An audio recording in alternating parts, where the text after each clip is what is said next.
Selamat pagi anak-anak Starkid GPDI Sejahtera Mojorjo Kajang. Bagaimana kabarnya hari ini?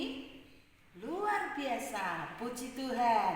Anak-anak, kita hari ini bertemu kembali di ibadah Starkid.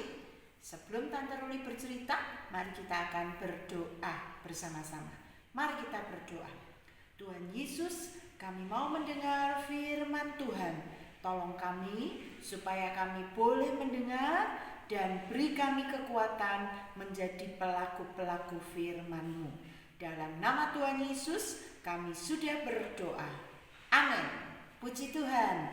Anak-anak, hari ini kita akan dengarkan kembali sebuah perumpamaan yang tertulis di dalam Matius 21 ayat 33 sampai 41. Matius 21 ayat 33 sampai 41. Anak-anak, begini ceritanya. Ada seorang bapak, dia memiliki kebun anggur. Nah, anak-anak, bapak ini memiliki kebun anggur yang luas. Nah, dia seorang pengusaha. Lalu, ini matanya.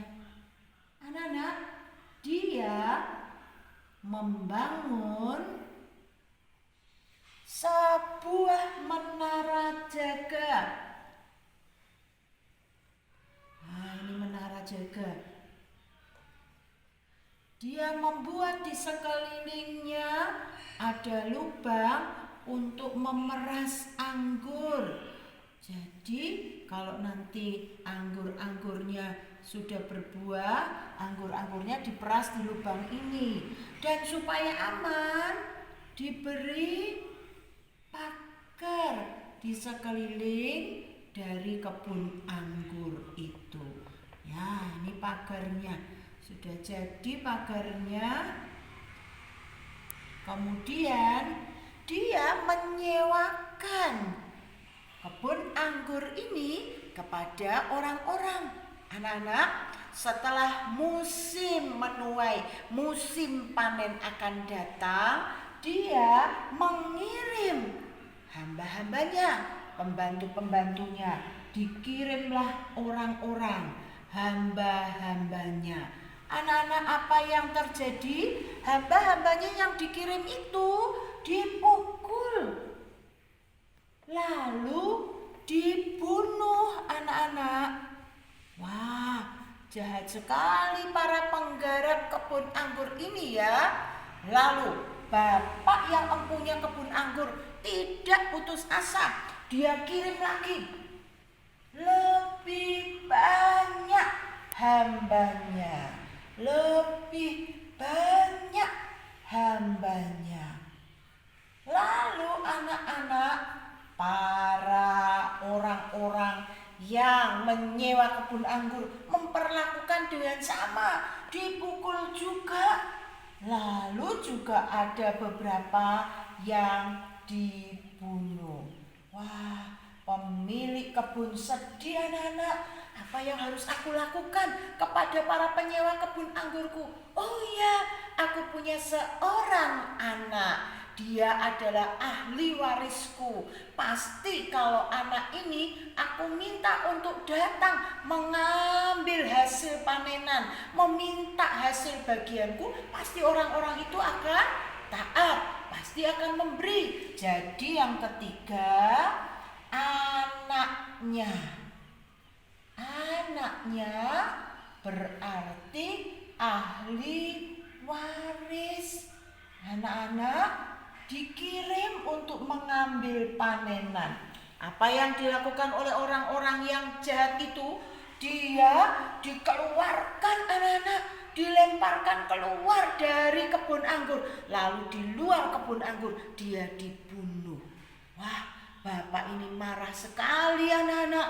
Lalu dia mengambil keputusan. Para orang-orang yang sudah memukul, membunuh, yang sudah mengeluarkan anaknya, melempar keluar kebun dan membunuhnya harus dibinasakan. Tidak ada ampun untuk mereka. Lalu anak-anak, orang-orang itu dibinasakan. Dan kebun anggur ini, di sini ada kebun-kebunnya. Anak-anak, sudah mulai tumbuh anggur-anggurnya.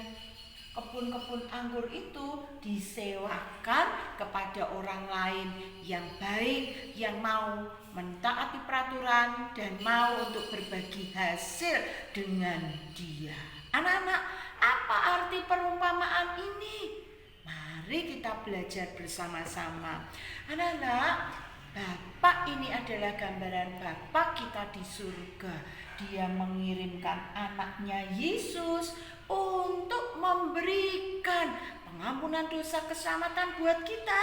Tetapi ada banyak orang yang tidak mengenal dia, tidak mau menerima dia, anak-anak, menolak dia. Bahkan akhirnya dia disalib, dia mati di atas salib. Tetapi karena dia adalah Allah, dia bangkit pada hari yang ketiga dan dia sekarang naik ke surga menyediakan tempat buat kita.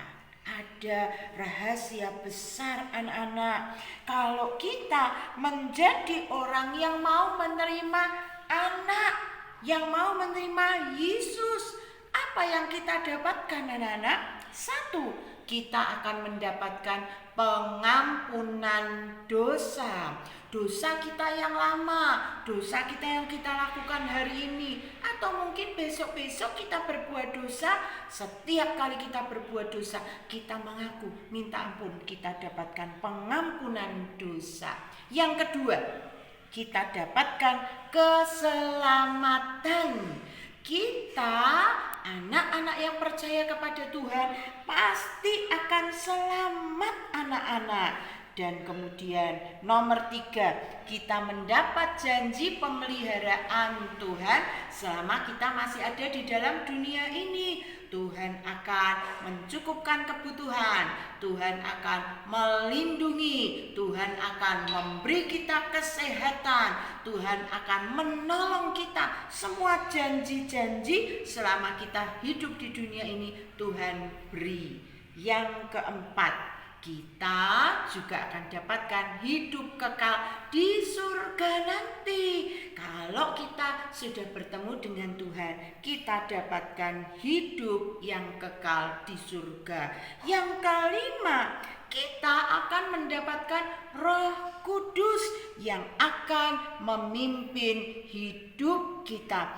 Roh Kudus yang akan menggantikan Yesus. Dia akan berbicara mengingatkan kita, dia akan mengajar kita, dia akan membantu kita berdoa.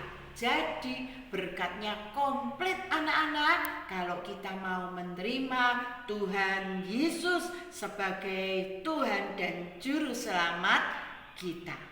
Ayat hafalan kita hari ini, mari kita lihat. Yohanes 1 ayat 12a. Mari kita baca bersama-sama, anak-anak ya. 1, 2, 3. Yohanes 1 ayat 12a. Tetapi semua orang yang menerimanya diberikan kuasa menjadi anak-anak Allah. Tetapi semua orang yang menerimanya, siapanya itu? Tuhan Yesus. Kalau kita menerima Tuhan Yesus, maka kita akan diangkat menjadi anak-anak Allah. Janji-janjinya tadi akan Dia berikan buat kita. Anak-anak, mari kita pilih yang benar. Jangan sampai seperti penggarap-penggarap kebun anggur yang jahat tadi, ya, mereka memukul dan membinasakan anak ahli waris. Mari kita mau terima Tuhan Yesus. Siapa yang mau terima Tuhan Yesus hari ini? Mari kita mau berdoa bersama-sama. Ambil sikap doa yang baik, anak-anak ya. Mari kita akan berdoa. Semua tangannya dilipat, matanya ditutup. Tirukan Tante Ruli berdoa. Tuhan Yesus, terima kasih. Engkau sudah mau datang ke dunia ini. Engkau datang sebagai Juru Selamat untuk kami yang mau percaya. Kami mau terima Engkau sebagai Tuhan dan Juru Selamat. Kami mau menerima kuasa menjadi anak-anak Allah. Kami mau dapatkan pengampunan dosa. Kami mau dapatkan keselamatan. Kami mau dapatkan hidup kekal. Kami mau dapatkan janji berkat selama ada dalam dunia ini. Kami mau terima Roh Kudus. Terima kasih Tuhan. Dalam nama Tuhan Yesus kami sudah berdoa. Haleluya. Haleluya. Amin. Puji Tuhan. Anak-anak, tetap pegang firman Tuhan hari ini. Ketika engkau percaya Yesus, engkau dapatkan semua berkat. Ketika engkau percaya Yesus, engkau jadi anak-anak Allah. Puji Tuhan. Selamat ketemu lagi nanti di Rabu Ceria kita.